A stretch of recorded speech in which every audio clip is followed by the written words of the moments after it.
Israel और Hamas के बीच जंग को एक साल के करीब हो चुके हैं। दूसरी तरफ इजराइल और लेबनानी शिया संगठन हिजबुल्लाह के बीच तनाव बढ़ता जा रहा है।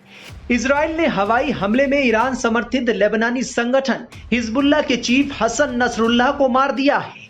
इजराइल ने शनिवार को इसकी पुष्टि करते हुए बताया कि हमले में हसन नसरुल्लाह के साथ हिजबुल्लाह के कई शीर्ष कमांडर भी मारे गए हैं।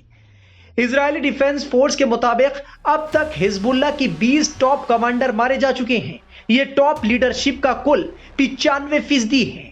आईडीएफ ने जिन कमांडरों को ढेर किया है उनमें air force chief Mohammad Hussein Sarur, operation head Ibrahim Aqil, commander Fuad Shukr, दक्षिणी मोर्चे का commander Ali Karaki, missile force का हेड इब्राहिम कुबैसी प्रमुख हैं। नसरुल्लाह की हत्या ईरान समर्थित लेबनानी मिलिशिया के लिए बड़ा झटका है। नसरुल्लाह ने 32 सालों तक हिजबुल्लाह का नेतृत्व किया। अब सवाल है कि नसरुल्लाह की मौत के बाद हिजबुल्लाह का क्या होगा। हाल ही में इजरायली हमले में हिजबुल्लाह के ज्यादातर शीर्ष कमांडर मारे गए हैं। इन हमलों के बाद से संगठन की आंतरिक सुरक्षा पर सवाल उठ रहे हैं। नसरुल्लाह को हिजबुल्लाह का चेहरा माना जाता था। जानकारों की माने तो हसन नसरुल्लाह ने हिजबुल्लाह को काफी मजबूती दी थी। नसरुल्लाह एक गोंद की तरह थे जिन्होंने इस विशाल संगठन को एक साथ रखा और बिखरने नहीं दिया। हिजबुल्लाह की स्थापना 1980 के दशक में ईरान के इस्लामिक रेवोल्यूशनरी गार्ड कोर ने की थी।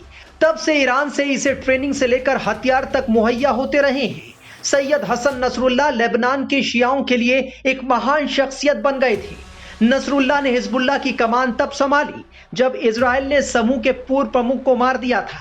इसके बाद से ही उनके ऊपर लगातार हत्या का खतरा बना हुआ था।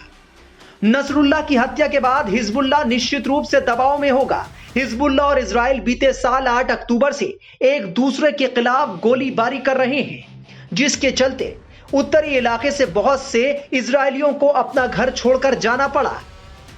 बताया जा रहा है कि नसरुल्लाह के वारिस माने जाने वाले हाशिम सफीउद्दीन शुक्रवार के हमले के बाद भी जिंदा थे।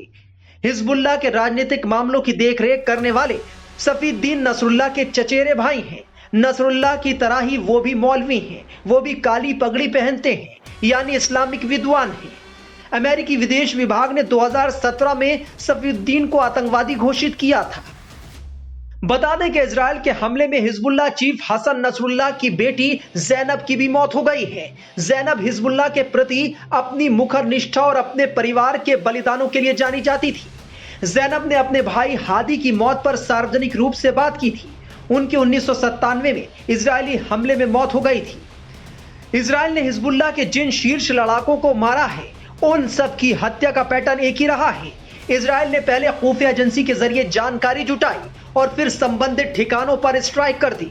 दिलचस्प बात है कि इजराइल ने हिजबुल्लाह के टॉप कमांडरों को मारने के लिए जितने भी एयर स्ट्राइक की वो सभी सफल रहे।